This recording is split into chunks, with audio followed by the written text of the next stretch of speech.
அம்மா மக்கள் முன்னேற்றக் கழக பொதுச் செயலாளர் டிடிவி தினகரன் பிறந்த நாளை முன்னிட்டு 30வது வட்டக்கழக செயலாளர் நடிகர் காசிலிங்கம் ஏற்பாட்டில் மாநில மகளிர் அணி துணைச் செயலாளர் சண்முககுமாரி பொதுமக்களுக்கு அரிசி மற்றும் சேலை வழங்கினார்.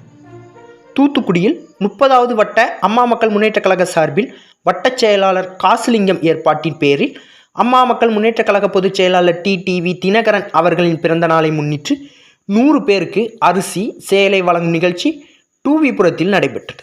நிகழ்ச்சிக்கு மாவட்ட இலக்கிய அணி தலைவர் வீரபத்ரன் தலைமை தாங்கினார்.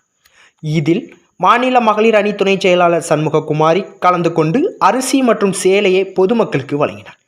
இந்த நிகழ்ச்சியில் மாவட்ட மகளிர் அணி செயலாளர் அந்தோணி கிரேசி, மாவட்ட வர்த்தக அணி துணை செயலாளர் உசிலைப்பால் பாண்டியன், வட்ட பொருளாளர் சுப்பையா, வட்ட இணைச் செயலாளர் மணி, வட்ட பிரதிநிதி கலா சங்கர் உள்ளிட்ட செய்திகளை உடனுக்குடன் தெரிந்து கொள்ள உங்கள் கரம் டிவியை சப்ஸ்கிரைப் செய்யுங்கள். அதோடு பெல் பட்டனையும் கிளிக் செய்யுங்கள்.